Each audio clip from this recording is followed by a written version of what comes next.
Hello, I'm Sebastian. Welcome to 9 Trees podcast. Today, I will summarize and review the book. Our Dollar, Your Problem by Kenneth Rogoff is a wide-angle account of how the US dollar became the core currency of global finance and why that dominance is now under pressure. Drawing on decades of policy experience and academic work in international macroeconomics, Rogoff traces the post-war evolution of money, trade, and capital flows, showing how crises, inflation scares, debt booms, and geopolitical shocks repeatedly reshaped the rules of the game. The book explains why the dollar's central role gives the United States unusual freedom to borrow, sanction, and stabilize, while also exporting volatility to other economies that must live with dollar cycles. Rogoff connects history to current debates about rising public debt, central bank credibility, China's ambitions, and financial innovation. Rather than predicting a single dramatic collapse, he focuses on plausible pathways for gradual change, where fragmentation, higher real rates, and shifting alliances could erode some of the dollar's privileges over time. I will give you key takeaways from this book. Firstly, how the dollar became the world's anchor. A central theme is the historical construction of dollar dominance, not as an accident, but as an outcome of institutions, war legacies, and policy choices. The narrative typically begins with the post-World War II settlement, when the United States emerged with unmatched industrial capacity, deep capital markets, and political influence. From there, the book explores how the dollar's role broadened beyond trade, invoicing into global banking, commodity pricing, and official reserves. The logic is straightforward. A currency becomes dominant when users believe it will remain liquid in crises, convertible across borders, and backed by credible governance. Rogoff emphasizes network effects, where widespread adoption makes the currency even more convenient, reinforcing its lead. He also highlights the importance of US Treasury markets as a global safe asset, giving central banks, funds, and corporations a place to park savings at scale. This section frames dollar dominance as a system that delivers real benefits to the United States, such as lower borrowing costs, and also creates dependencies for everyone else. Understanding these origins sets up the book's later argument that dominance can persist for a long time, yet still weaken through incremental shifts in trust and incentives.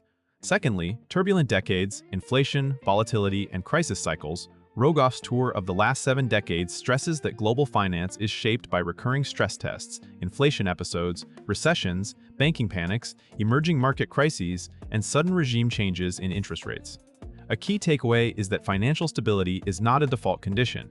It is repeatedly negotiated through policy responses that often carry future costs.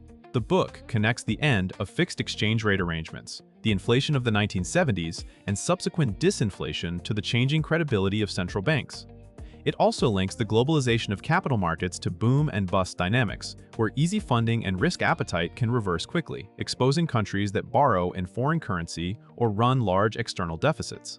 The dollar sits at the center of these cycles because many liabilities, trade contracts, and bank funding channels are dollar-denominated.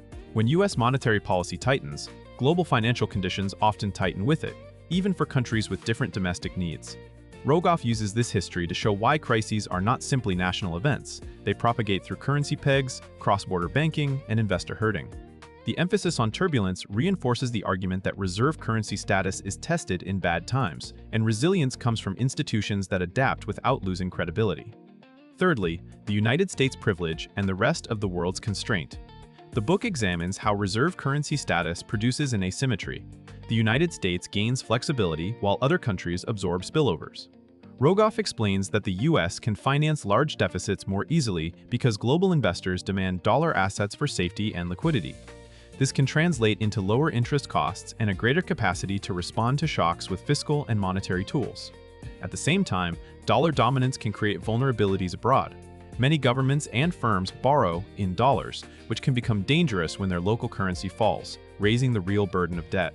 Even countries with sound policies may face pressure if global dollar liquidity dries up or if investors flee to safety.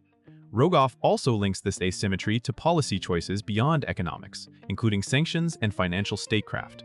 When payment networks, correspondent banking, and reserve holdings revolve around the dollar, access to the system can be a powerful lever. The book's perspective is not that the dollar is inherently harmful, but that its role reshapes incentives. Smaller economies often prioritize exchange rate defense and reserve accumulation, potentially at the expense of domestic investment and growth. This topic clarifies why debates about a multipolar currency world are not academic. They influence the real trade-offs countries make in budgeting, debt management, and crisis planning. Fourthly, rivals, alternatives, and the real limits of de-dollarization. Rogoff addresses recurring predictions that a challenger will dethrone the dollar, and he evaluates why alternatives have struggled to match the full package of attributes that global users require. He considers the euro, China's renminbi, gold, and newer payment technologies as partial substitutes that can grow in niche roles without necessarily replacing the dollar outright. The analysis emphasizes practical barriers, convertibility, legal protections, transparent markets, reliable monetary policy, and political stability. Even if a country has a large economy, its currency may not become a global anchor if investors fear capital controls, abrupt rule changes, or thin safe asset markets. The book also notes that reserve systems can become more fragmented, with more trade invoicing in local currencies, more regional swap lines, and greater use of non-dollar settlement channels. Yet fragmentation is not the same as replacement. Rogoff's framing suggests that the dollar's dominance could erode at the margin through diversification rather than collapse. The topic also highlights how geopolitical tensions accelerate experimentation with alternatives, but can simultaneously reinforce demand for US safe assets when uncertainty rises. The bottom line is a nuanced view. De-dollarization is possible and already visible in some flows, but the structural requirements for a true successor remain demanding, making gradual change more plausible than a sudden regime shift.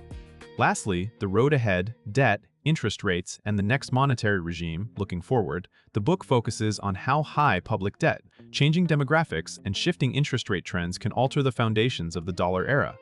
Rogoff argues that the post-crisis and post-pandemic world may look different from the long stretch of low inflation and low rates that many investors came to expect. If real rates stay higher, debt servicing becomes more politically and economically painful, raising questions about fiscal discipline and the temptation to tolerate more inflation. The credibility of central banks becomes a decisive asset because reserve currency status depends on confidence that money will hold value across regimes. The book also explores how financial regulation, bank resilience, and the structure of global liquidity backstops can determine whether future shocks produce contained recessions or cascading crises. Another forward-looking element is technology, including faster payment rails and digital currencies, which may reduce transaction costs and enable more currency competition in some contexts. Still, Rogoff underscores that technology does not remove the need for credible institutions and deep, safe asset markets. This topic ties the entire argument together. The dollar's role will be shaped by US policy choices, global risk appetite, and geopolitical alignment. The road ahead is not predetermined, but the trade-offs are clear, and small shifts in trust can produce large changes at the margins of global finance. In conclusion, this book is best for readers who want a coherent, big picture of how global finance actually works. Policy professionals, investors, students of economics, and any informed citizen trying to make sense of inflation debates, sanctions, and recurring crisis headlines. It is also valuable for readers outside the United States, since it explains why the dollar's movements can affect local borrowing costs, exchange rates, and growth even when domestic fundamentals are strong. The practical benefit is improved financial literacy about power and vulnerability, why safe assets matter, why debt composition can be as important as debt size, and why central bank credibility is a national asset. Compared with many popular books that focus narrowly on a single crisis or offer simplistic predictions of dollar collapse, Rogoff provides a longer historical arc and a more probabilistic view of the future. He treats de-dollarization as a set of gradual incentives and constraints rather than a slogan, helping readers evaluate claims about the euro, the renminbi, or technology with clearer criteria. If you want a grounded framework for thinking about the next decade of interest rates, debt politics, and geopolitical finance, this is a worthwhile purchase. If you would like to support Kenneth Rogoff, you can buy the book through the Amazon link I've provided in the podcast description. After reading the book, please let me know what you think and share your thoughts. See you around.